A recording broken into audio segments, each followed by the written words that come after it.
Syria understand that Syria is basically part of Greater Turkey. Everything that happens in Syria happens because Mr. Erdogan wants it to or doesn't want it to. Jolani is not an independent agent. He is a figurehead. And Erdogan, for the moment, wants to get along with the Jewish state.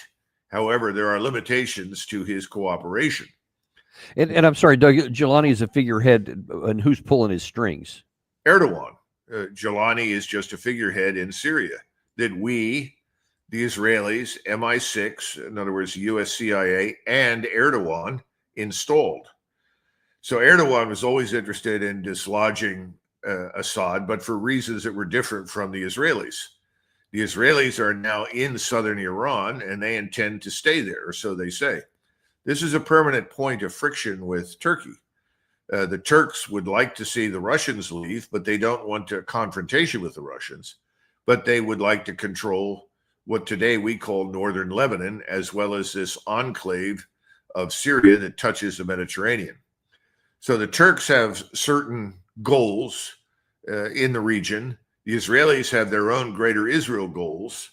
Azerbaijan wants to create greater Azerbaijan as part of a greater Turkic enclave or confederation, if you will, with the hope of eventually exercising some degree of hegemony over the region.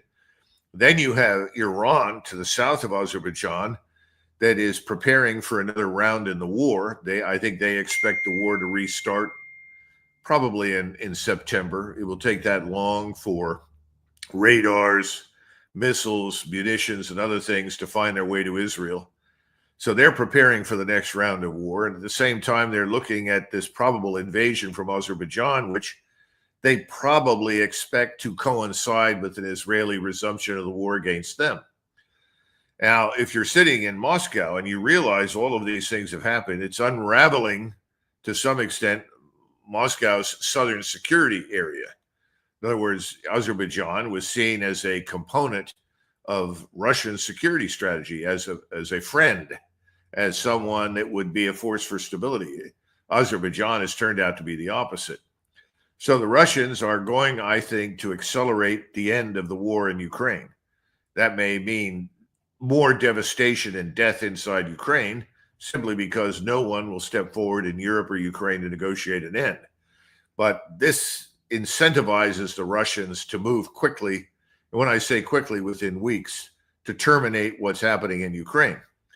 They need now to focus on the Caucasus. They don't want to become embroiled in a war in the Caucasus, but they can't stand by and watch this destabilizing influence that the Israeli, Azerbaijani, and American axis is creating, because they can't allow Iran to simply be broken up. Now, keep in mind, Iran's not going to sit there quietly and allow the northwestern part of its country to be cut off and incorporated into Azerbaijan either. But these are all now connected. Everything that we're discussing is connected. And the Russians have a very powerful ground force, as you know, very powerful missile force. I think their armed forces, if you had to pick a time for them to operate and fight, is probably now better than ever. But when you put all of what I just discussed together, you get the rationale for what President Putin is saying. He's saying, look, we are at war. We are being attacked on multiple sides. We have to prepare for this. We have to be prepared to act decisively to win. And it could well be that